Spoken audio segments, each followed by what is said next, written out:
Welcome. I'm Carl Frederick, and I will be interviewing individuals for Kenosha Voices, an oral history project of the Kenosha County Historical Society in conjunction with Kenosha Community Media. I have worked in newspapers for more than 40 years as an editor and a reporter. 38 and a half of those years were at the Kenosha News. I am also a member of the Kenosha County Historical Society Board. We hope you enjoy these programs. I'm speaking with Ellen Kupfer, longtime social worker with Kenosha Unified School District. Thank you for joining me today. Well, thanks for having me. When did your family come to this country and then to Kenosha?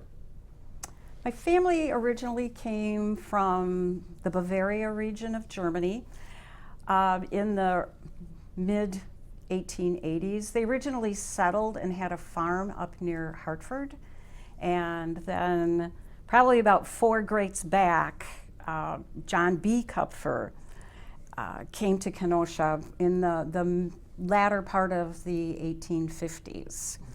Okay. And he came here to do what? I think he came here because it was a good business investment at the time. I haven't really found out any particular reason, but he did come here, and then he joined a bakery in the late 1850s with a man by the name, I think it was Joseph Vail, and he established, excuse me, a bakery, and I think it was called the Kenosha Steam Bakery originally. However, in 1860, as our records show, there was a big fire in downtown, and his building was burned down. I thought it was really interesting that a lot of people didn't have insurance on their buildings, so the community took up a collection for the people who lost their businesses, and he got $50 to restart the bakery, which he did do. So in 1860, every fire, and then he starts the bakery again. Okay. In the late 1880s, he goes into business with his son, and it becomes the Kupfer Cracker Company. Okay. So when your family first came to Kenosha, what did they do for a living? I think he went pretty much straight into the baking. Why bakery? I think it was an opportunity for him. Okay. You had no experience with There's it? no record of baking being anywhere in the family. Okay. Just asking why a bakery, because Yeah. I don't know, at that time, did the people have things to bake in? And it's a no long-standing, actually, I just asked it. Yeah, that's fine. Okay, so the bakery existed from the late 1850s until when? I think the early 1900s, because in my grandfather's generation, nobody really wanted to continue with the bakery business. The girls got married and moved away. He had 2 sisters.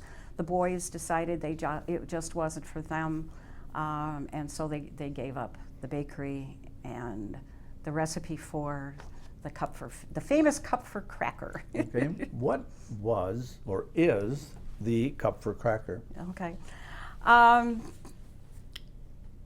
Family legend has it, and there's some advertisements that we'll show later in the film for the thing. It was called I think it was called the Kenosha Challenge Cracker, or the Kupfer Challenge Cracker. And family legend has it that they developed the recipe, the Kupfers, John B. and his sons, and then when they closed down the bakery, they legally sold the recipe to Ritz Cracker. So we say every time you bite into a Ritz Cracker, you're biting into a Kupfer tradition. Okay. I haven't been able to prove that that's true, but that's part of the family lore. Okay, what about your mother's side of the family? My mother was a Comiskey, and her mom, my grandma Mabel, is from northern Illinois in the Waukegan area, and she was a housewife. And my mom's dad was Robert L. Comiskey. Everybody knew him as Duke. He was a mechanic. He actually, I found out when I became a union leader, had been the president of the Machinists Union at American Motors. Well, it wasn't American Motors at the Nash. time. Yeah, it was Nash. And his family was from Ireland, but he had been several generations here. And there, I still could go and see their family home. There was 2 family homes. The McDonald's by the old Kmart, that street, I think it's probably 40th Avenue. It's just down that street, 2/3 of a block. And so I remember my grandpa pointing out those houses. So whenever I drive past there, I think, okay, that's the Comiskey household. There's also Grandpa used to be when he got done being a machinist, he worked for city service, and he was the chauffeur for the president, and oftentimes demonstrated the 4-wheel drive vehicles that were being developed at the time. So. Okay. And did your grandfather get involved in politics, or was it your great-grandfather, or does anybody get involved? Only on my dad's side. Okay. Of course, I mentioned his great-great-great-grandpa, John B. Kupfer, was mayor of Kenosha in 1890, and my grandma Emily Robinson Kupfer, her family were farmers out on South Sheridan Road, and they were pretty active. In fact, my grandma's brother Stephen was elected a sheriff for a period of time. And then when he retired from sheriffing, they had a farm, out in Pleasant Prairie, Bristol area somewhere. I've never been to it, but yeah. Okay. But then as we move down further, your father, what did your father do? My father was a longtime lawyer here in Kenosha. He ran for a municipal judge at one point in time, as did my brother Bob, and my brother Bob actually is a judge for Summers area. So it's an elected office, not necessarily a politician like a mayor or anything like that. So. Okay, what was your father active in? My father was one of the people from Kiwanis Club, Western Kiwanis, who started Coho-Rama back in the day, and that whole group of men, when Western Kiwanis got going probably back in the 60s, their whole focus was how can we do more to support kids and families and nonprofits. So they knew that fishing was a big thing in this area with all of the charter boats that we had. So they built a family-oriented fishing derby that was called Coho-Rama. Was extremely successful.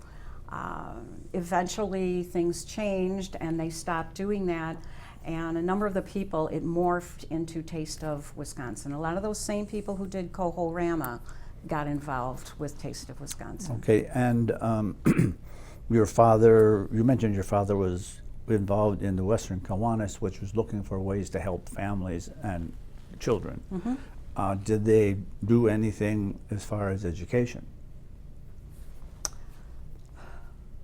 I mean, were they working to bring Parkside here in the 60s, or were they? They didn't as an organization. However, my dad was a huge believer in education and quality education. He was on the board for years at St. Joseph Catholic High School, which is where all my brothers and I ended up graduating from. We went all through Catholic schools. That was just, my parents were very religious people and had very firm beliefs.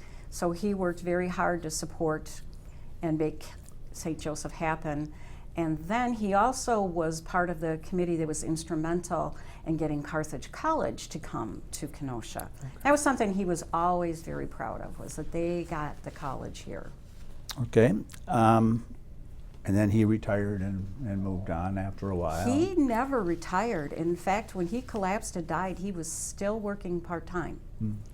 He had had some health issues and was in a wheelchair and had a wheelchair van so he could get to court and do what he needed to do. And your father's name was? William. William Okay. Kupfer. Yeah, so he was still working part-time, primarily doing wills and estates and things like that. But he said he never wanted to retire, and he died never retired. Okay. So you said you had gone through Catholic school through high school. Yep. You went to, what, St. Mark's? St. Mark's and then St. Joseph. St. Joseph. Okay, and then you graduated from there, and what did you do after that? I went to St. Norbert's, and I was pre-med originally.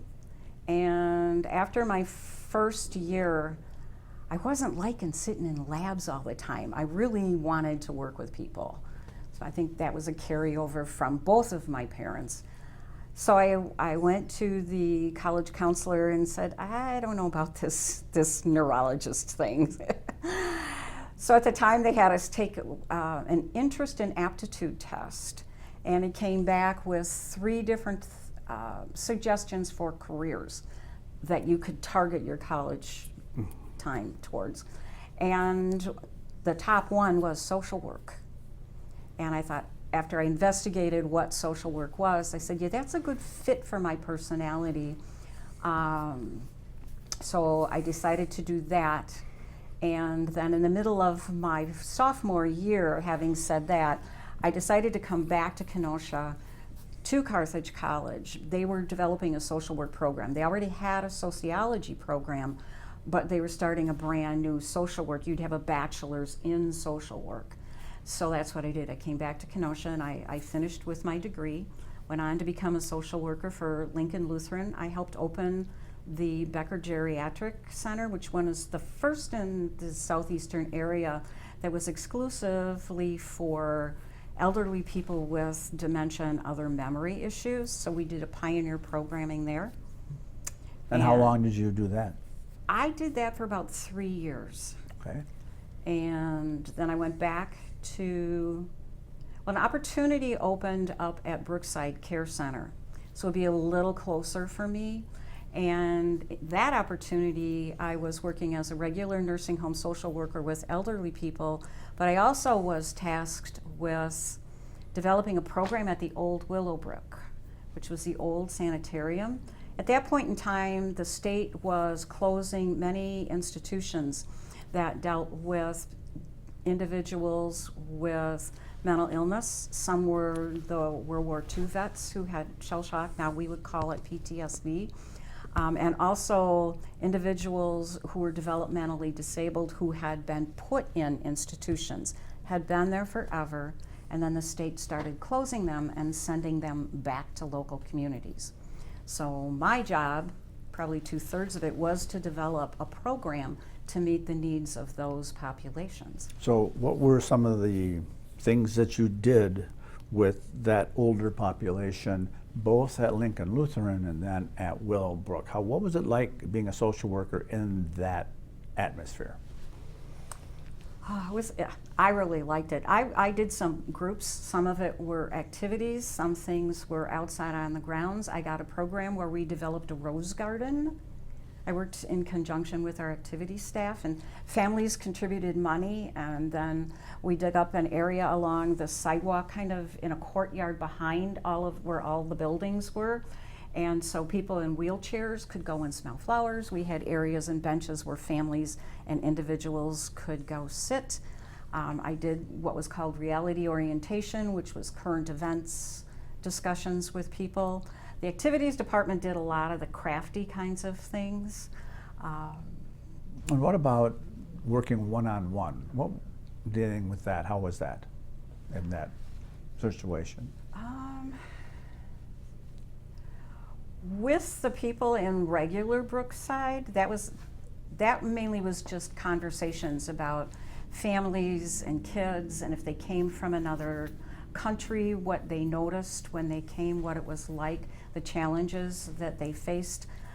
To try and make a human connection with people, to break down the social isolation that a lot of people were feeling. Families may not have been in the area. Some people had died off.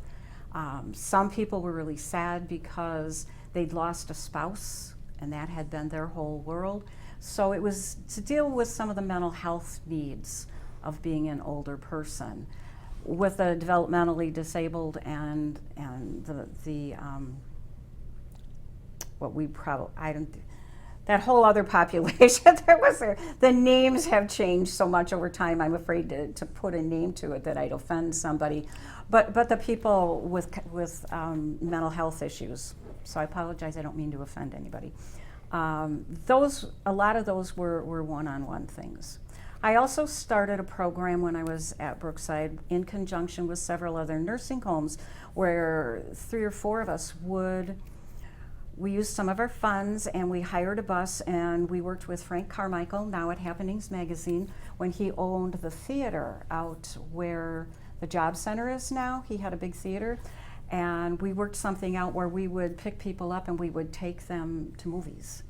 Because a lot of people were they're just like you and me, they had physical issues. They loved movies, it was a great social way to be out, it kept people active in the community. So I did some of those kind of networking with community resources. When did you look for a change? 7,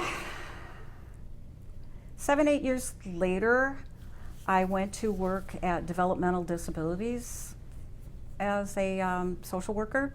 I was getting married and I knew I was going to be having a family, and I was looking to maybe not have so many hours, and I knew there was potential to be a part-time person. So I was hired to develop a program that licensed foster homes for developmentally disabled adults, people who could remain in the community. They did not need necessarily any type of an institutional care. So that was kind of fun. I had to go and interview people and their families, and then I had to interview and license the adult foster homes. So I was working with the state as well as the county and families to license them. Then I had to provide training, how to work with different types of people and activities and things. So I did that while I finished my master's. So I was working full-time developing this program, finishing a master's, and my oldest son was born the last 6 months that I was there. So when did you decide that maybe working with children was something you wanted to do? Well, I had left developmental disabilities and went and worked at St. Catherine's Hospital. I was the social worker for the psychiatric unit as well as the dialysis unit, and I was having my second child, and I thought, this is really hard being a parent working full-time with 2 little kids. The hospital was wonderful to work with if I ran into a time issue. And friends of mine were social workers in the school district and said, put your name in, there might be an opportunity in 2 years. We think somebody's going to retire in 2 years. So I put my name in, and it was more that I was going to be on the same schedule as my kids were on. I always liked kids, there wasn't the opportunity to work with kids wasn't there. Well, I put my resume into the school district, and it was only a couple months later they called and said, we've had an unexpected opening, would you like to interview? I was like, oops. So then I ended up at Trimper High School.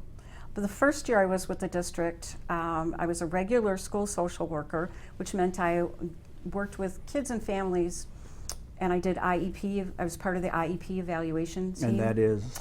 Individual education plans,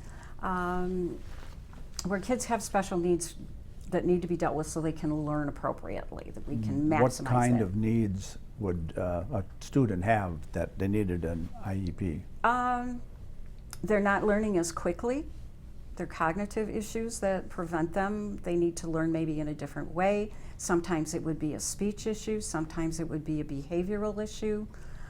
Anything that's going to prevent a kid from learning at a regular pace and might need some special accommodations. Yeah. So it's not that there was necessarily anything intellectually wrong with them. It's a case of they need different adaptive techniques to learn. Okay. So the first year I was with the district, I had 5 different schools. So that's a whole ton of special ed kids, and I was working with a team, a psychologist myself, and sometimes a speech therapist if the issue was speech. And we would be doing evaluations. I would be doing the part that looked at how a student was functioning at home, what challenges they had, what they were seeing their child, what barriers for them, why weren't they learning, what were the things that they were noticing, is there any family history of something where someone had a learning problem. So you met with parents as well? Yeah. Okay, Yep. and then how does that work within having both the student that have issues and the parents who either are or aren't aware of some of those issues? How do you communicate that and develop a program? Well, after each of us would do our individual pieces to the evaluation, then there's a conference with the parent. And if the student is old enough, say a high school student, the student at times is in the meetings because they get reviewed every couple of years, if not every year, depending on how the student was doing and if we needed to tweak some things. So there would be a meeting that went through what the results are, especially for a first-time family, where a child should be. A lot of times they already had a gut sense something wasn't right. So it wasn't a big surprise. It was like, oh my God, you know, how can I help my kid? What can we do? How can we work together? And the meetings I was in, that's a lot of the times it was, how can we work together to help this kid? So we would put all the information together, and then we would take a look at what resources were available in schools to help the child. Okay, and so how long did you have 5 schools to visit and parents to meet with? 1 year. 1 year, okay. And then the position for the attendance officer at Turnper High School opened up. That was the formal title. I held that job for 24 years till I retired in 2010. Okay. And basically what I did was I worked with the kids who did not want to be in class and or in school. So I did the discipline for when students were skipping math class or not going to Phi-Ed or something like The that. attendance officer deals with kids not going to class while they're there? Or did you have another title in conjunction with attendance officer? Yeah, it was kind of, the other half of the title was Dean of Students. Okay. So, So you ask about why somebody wasn't in school, and then in school you did some discipline right, when there were issues. correct. Okay. What kind of issues would an attendance officer, dean of students, run into normally? Sometimes the kids who skipped gym class, some of them just didn't like gym. But there were a number of cases where kids their families couldn't afford the shoes. They couldn't afford the gym shorts. And so rather than be embarrassed or getting a referral written up and sent out of class because they didn't have what was needed to participate in that class, they would just not go. And then I'd scan the attendance list of all the absences the next day, and then I'd have to meet with the student. Though then, are you saying that, let's say a student didn't have the money in the family to buy the gym shoes and the gym shorts, was there funds that enabled the school district to, okay, we'll get you some shoes and some Yeah, shorts? no. So That was came out of my pocket. Okay. Yeah. Can you say how many times you ended up taking money out of your pocket to assist a student who was having that kind of Some an type issue? of an issue. Oh, it was pretty regular. Pretty regular. Pretty regular, yeah. There was, there were kids who had ripped jeans, and there was a dress code thing that says you can't have ripped jeans. The kid is like, no, my family doesn't have the money. Maybe the parent had a drug issue or an alcohol issue, or the parent themselves might have had a cognitive problem where it was difficult for them to maintain a job. Sometimes it was a single family home and the parent was doing a good job, but the resources, because they were working 1 or 2 minimum wage jobs, just didn't stretch for a family situation. Was this common among social workers in the district? I mean, you weren't alone in doing Right. that kind of thing? Yeah, no, it's very common for social workers to pony up money to help provide resources for kids and families. Okay, so you worked with children then for 23 years, 24 years. 24 years, yep. And you worked with older people for 4 or 5 over time. Oh, in my previous life? Yeah. Oh, yeah, probably, well, longer than that. It Okay. probably was about 10, 12 years. So, on the surface, Mhm. how were the two different in what you needed to focus on? I didn't really find any commonalities between the kids and the other groups of people I had worked before going to the school district. When I worked with the parents of kids, I could see some commonalities of some of the same issues, but there really wasn't any similarities. So it was a huge learning curve for me in terms of working with kids. Okay, so working with students and student issues, in the beginning of your work at Tremper, what were some of the top 3 issues perhaps that you ran into that was kind of common, but not really? Was it attendance? Was it a health issue? Was it a bad decision? What kinds of things did you deal with? Maybe like I say, the top 3 things you had to deal with.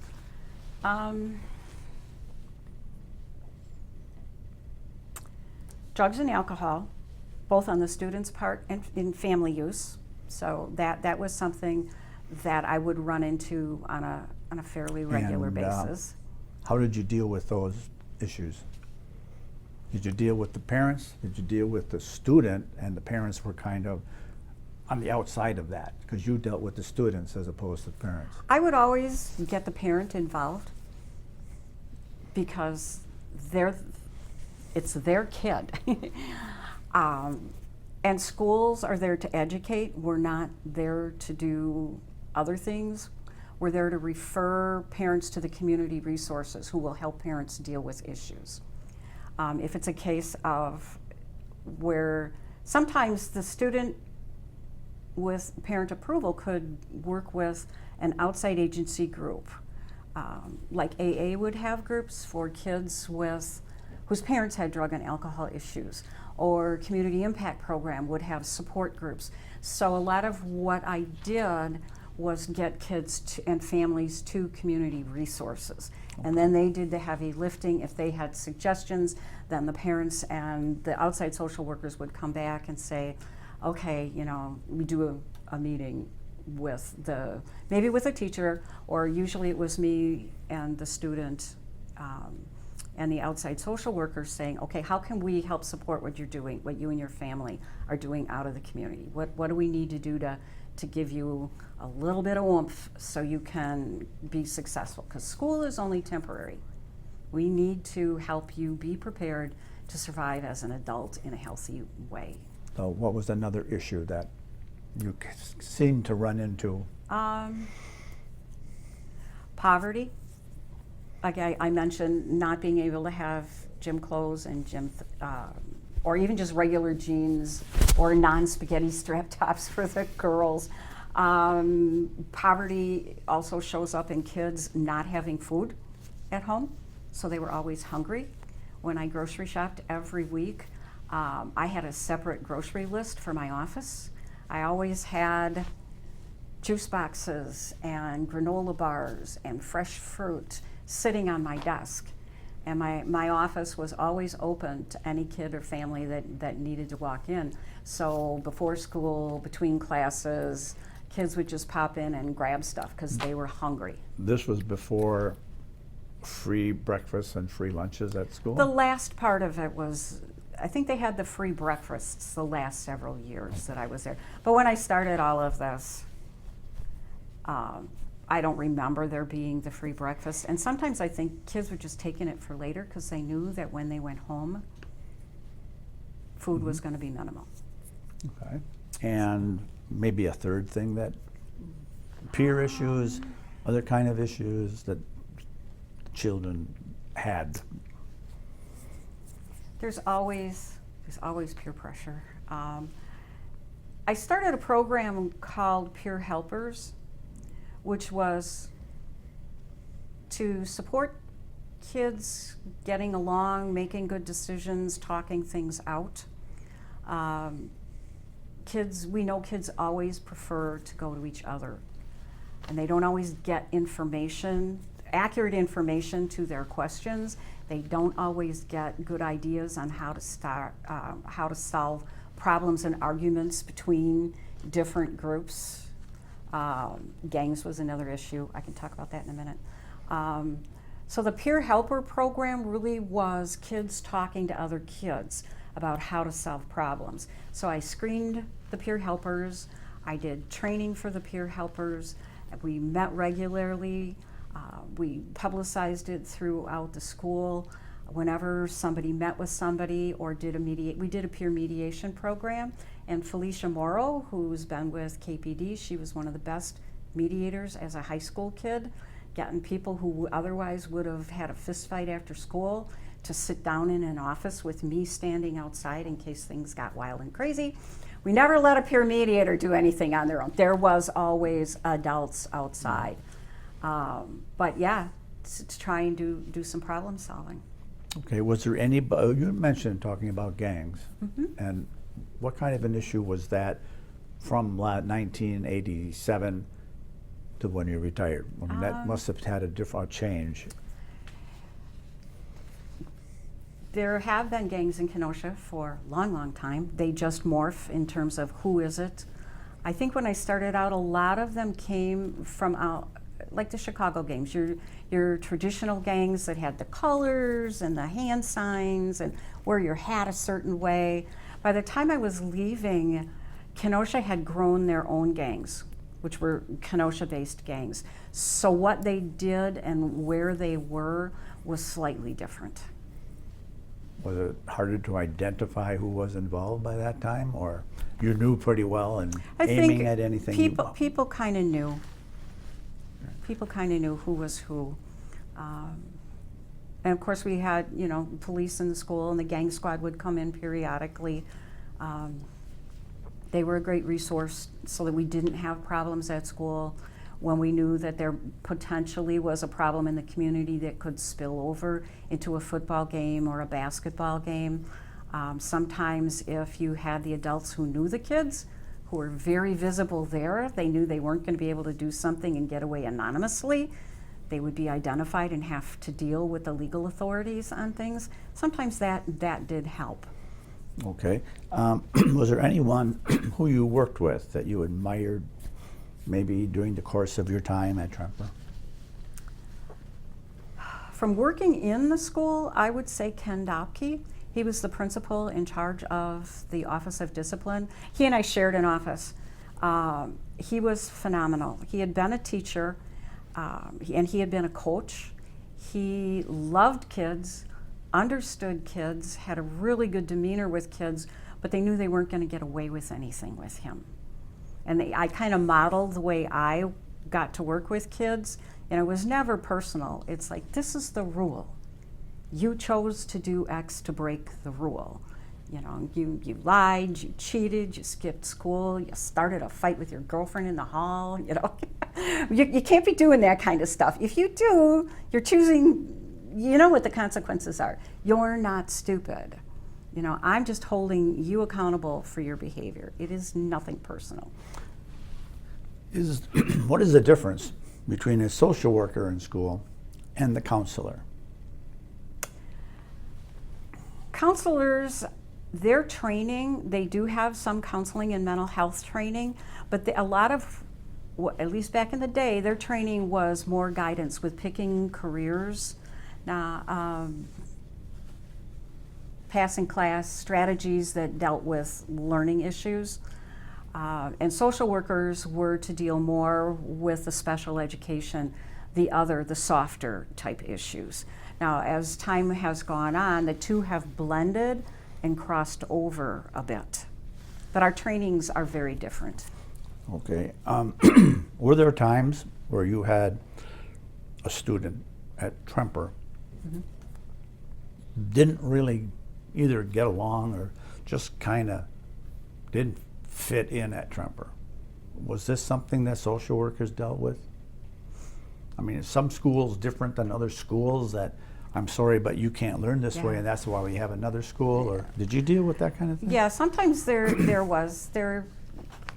I've always said that different schools have different cultures, how strict they are, how they've set up, and it creates an atmosphere and it creates an expectation about how strict you're going to be to the rules.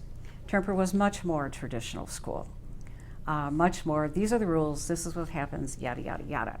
You take a look at Ruther, where Ruther was founded with a lot more flexibility to the need to follow the rules, a lot more non-traditional things. So there were a number of times where when I'd be meeting with a student and a parent, and it was a real mismatch. This was a very alternative child. very bright child often, who just loved to challenge the rules, wanted to do their own thing, and they fit the description of a student that Ruther was founded for. Or if there was a student who was really into graphic design, and we didn't have that much at Tremper. We had some, but then they came along with Indian Trail, and one of their houses dealt specifically with graphic design. It's like, that sounds like that's a better fit. Your kid is going to be more motivated to school because the classes are more aligned with where they want to go. So let's see if we can't get you transferred over there or out to the tech academies. That would be a better fit for just the child, what the child was. So I had no problems referring people out. I just wanted the kid to graduate and be able to move on. Was there any, working with students, was there any disappointment that you found, something that really you felt bad about, that you couldn't make it happen for a student? Anyone who they were having problem going to class, having problems, they probably weren't going to graduate, and you looked at that as something you could perhaps change? A lot of times I couldn't. There was one student many years later, towards the end of my career, who was in a very bad living situation. It just wasn't gonna work there at all, and parents knew it. And he ended up living with me for about 2 years, and my sons. He was actually a friend of my sons, and he ended up coming and staying at my house with parent permission. They knew where he was. You know, the rules were, you got to follow my rules. This is a privilege to live here because you can't live at home. They're saying you can't live at home. And he was so old that it wasn't going to be a matter of foster care, traditional foster care. And I don't even know if there'd been enough there for the system to remove him. So I was the tough love safe house where he would go. He would come because he couldn't stay at home. But got some tutoring for him, and my sons and I and a number of people worked really hard, and we did manage to get him to graduate from high school. But then all of those supports, because he was now an adult, fell apart, and he fell apart and went the whole traditional way of getting in legal trouble and having kids. And that's the one major regret I have, is that no matter how hard anybody tried, it wasn't enough in his mind. He had bigger demons, bigger fish to fry. So you also became involved with the KEA during your career. I is did. that right? When did that start? I probably started about 5 years into being at Tremper, and I got to know people in my lunch hour who were very active in the union, and I just started listening to what they were saying and what they were doing, and it just made sense to have representation for people. And I got to understand a little bit about negotiating for salary. There was a point where teachers and aides, teachers gave up $1,000 one year. We just took a hit on the salary of $1,000. We never made that up, but it was like, why are we doing that? So it took the learning curve just kind of happened naturally. And then as I showed more interest and started doing more things and knowing more, I got asked if I would be a building rep, so that if something happened where a teacher needed somebody to go in with them to meet with a principal and a family, like a neutral observer. So I started doing that. And then I spent a number of years doing different positions within the union until I got elected as president of the KEA. I had been vice president for a couple of years, and then I became president. Okay, and then I assume that being president of the KEA made you involved in negotiations in contracts over the couple of years that you were. Yep, I had a little bit of experience with that. And what was that? How many contracts were you involved in? One major one, and I was on the fringes of a second one. But yeah, there was a major one. There were huge issues with salary and benefits. There also were issues for years that had to deal with prep time, working condition issues. Teachers didn't always have enough prep time, or they were supposed to have prep time and then they would get called into meetings, so they couldn't be grading their papers. So students weren't getting their work back fast enough. Or teachers were trying to tweak a lesson plan that they wanted to do, because not everything can be continued from year after year. You have to update what you're doing with your kids. So getting called out to meetings, having to do other paperwork on your lunch break. So it was like, no, wait a minute here. We need to make sure teachers have the time that they need to actually get the job done correctly. Okay, so looking across the table at people, were there some that you could just not get your message through to, or were there individuals where, you know, this person is actually listening to me, and I'm trying to make that person understand, and he or she seems to think you're listening to them? There was ever a situation where there are individuals that you felt, this person is never going to be on my side. This person at least will meet me halfway. Yeah. I'm sure there were people who were the negative half, and I just kind of like, okay, I can't do anything about that. I do remember Eric Olson and Polly Munn, but in particular, Eric Olson and I could agree to disagree. We could sit down and we could hash stuff out. I think he respected me. I know I respected him, that if he said something, his word was good, and he had said publicly that he believed that my word was good. So I think that was a really good thing, a good relationship. Okay, and were you involved in the KEA up until your retirement, or did you step away maybe a couple of years before that? I had moved on after I left the presidency of the KEA. I kind of stayed on the fringe of things locally, but I started doing something at the state level with the WEAC Education Association Council, WEAC. And what is WEAC? WEAC is the state union for teachers and educational assistants, social workers, psychologists, and speech therapists, and physical therapists. So I started doing some things around school safety, and when I even presented at a national conference for the National Education Association. I forget where it was, if it was somewhere out on the East Coast. But I had worked with a number of people from Wisconsin, and we put forth a resolution against school violence and the need for resources for schools to help intervene and prevent violence. It was one of the scariest things I'd ever done. I had to speak in front of about 10,000 people, all by myself with a spotlight on me, at a podium in like the Bucks Arena up in Milwaukee. I had to present the resolution, justify the resolution, and I had to debate it with anybody from the floor of those almost 10,000 people. And how long did the conversation after the presentation last? How many? Probably about a half an hour. People had questions about what we hoped to accomplish, and where did we get our data and where did we get our information from. But yeah, that's one of the things I'm most proud of in my life, is being able to have done that. Okay, so 2010 you retire. I did. Now, you retired because it was time. You retired because I've had enough. You retired because I don't think there's any more I can do that I have been doing. Any reason why you retired when you did? I retired because it was just time. I was getting tired.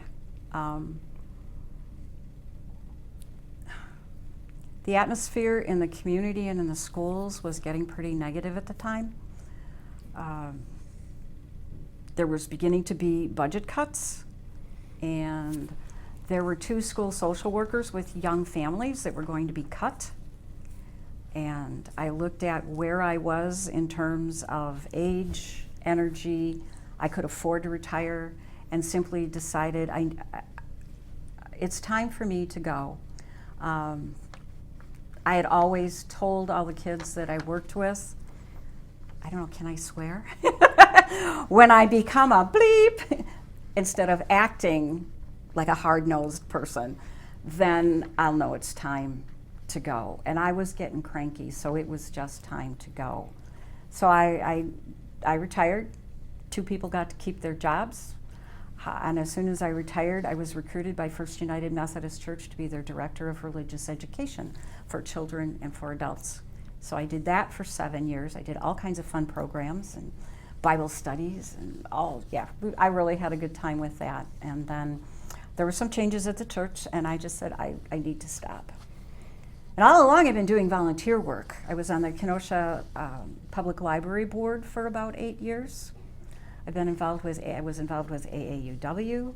Currently, I'm a member of the Kenosha Women's Network, which fundraises to support women-owned businesses, and then the money that we raise throughout a year, we do mini grants to nonprofits for things. When I turned out for the library board locally, I was recruited to be a member of the State of Wisconsin Council on Libraries and Network Development. So it's called COLAND. Okay. But what we do is we track what's going on with libraries around the state, and then we make recommendation to DPI about things that we're seeing. So I was vice chair. I was a member for a couple years, and then I was vice chair for 2 years, and now I'm chair of that. So we've been looking at broadband, its availability, what federal funds are available, school libraries, public libraries, any kind of libraries, university libraries, law libraries. So right now, I actually was recently reappointed back to the Kenosha Library Board, but I'm still chairing the statewide one.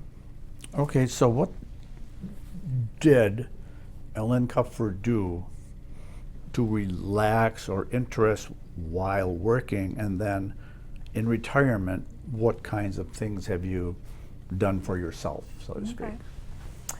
I've always loved to cook. I learned that from my grandma Kupfer. She actually was an elementary school teacher at Durkee. Back in the day when she got a teaching degree from Milwaukee Normal, which is where the school teachers were, or the colleges for teachers, and came back and taught at Durkee for 10 years before she married my grandpa. She had wanted to be a home ec teacher at high school, but her mom said, no, that's not what women do. My daughter is not doing that. So she became an elementary school teacher, as I said, and then her love of cooking and home ec stuff, me being the only granddaughter in Kenosha, I was lucky enough to get the benefit of learning from her all kinds of fun things about cooking and baking. So that's been an interest. I still love to do it. I still do a lot of it. So the cooking has been one stress relief. I love to travel. I've always traveled. I went to school in England and traveled. One of my years at Carthage College, I did the exchange program. So I still continue to travel and have shared that love of travel as a chaperone for the Tremper Travel Club. So I got to go with students as a chaperone. Laura Zychek runs a phenomenal program for that. So I was like one of her go-to people, because I knew kids. And she knew I would keep an eye on kids, because that's what I had done as a job. I did some wine tasting travels. I developed an interest in wine. And in fact, I took a couple of your wine tasting classes out at Parkside, which I loved and learned a ton. What else? You a runner? Are you a walker? I'm a walker. Okay. I have walked. I walked the Chicago Marathon back, I don't know, I was 87 or something like that. There was a group of women here in town. They still walk. Not that we're all older, obviously. We don't walk marathons anymore, but that was another high achievement, was the fact I actually walked the whole 26.1 miles in under 6.5 hours. Okay. I bought a Harley after I retired. I bought a Harley Sportster. Why did you decide to buy a motorcycle? I had ridden a little bit. My ex-husband is a big rider. He raced motorcycles for years till he couldn't. And he had bought me a motorcycle. I sold it, obviously, when I started having kids. I wasn't going to ride. But I always loved traveling on the motorcycle and riding. So after my kids are grown and gone and on their own, it was kind of sitting in the back of my head that I would like to go back to ride. And one of my brothers got involved in riding. So it's like, okay, I'll have somebody to ride with. And So what year did you buy this motorcycle? it's a 2008, so I probably bought it in 2007. And where do you travel on a motorcycle? Nowadays it's shorter trips, but I have ridden it myself out to Sturgis twice. I've ridden it to South Carolina to see my younger brother and his family, and all through the Smoky Mountains, northern Illinois, up into Wisconsin, just wherever I can find somebody to ride with. Okay. And now both my sons have motorcycles, so I've started doing a little bit of riding with them. Just Are they still around the area? My younger son is in Kenosha, my older son is Milwaukee, and they're both tattoo artists. Okay, and do you have anything that you'd still like to do in the future? I have more traveling I'd like to do. I have a Thailand trip coming up in a couple of years. I would like to do the Sister City trip to Wolfenbüttel. Last year I was a host for a gentleman there, and I've stayed in touch with him and his wife. So I would like to go back to Wolfenbüttel. I met a woman here at Northside Library doing a pizza making thing last year. Young woman in her 30s. She and her boyfriend were here from the Lake Como area. He was working for a company that has a factory out in Trever. They're from Italy. And he was training here, or training staff here in their factory, and they were living in Kenosha for 6 months. So they came over to dinner and we compared notes and that kind of stuff. And I've stayed in touch with them, and I intend on going back and walking the lakes area and around Lake Como and reconnecting with them. And I would really like to go to Machu Picchu. That's a bucket lister. Thank you for joining me today. You're welcome. Thank you for having me. Okay.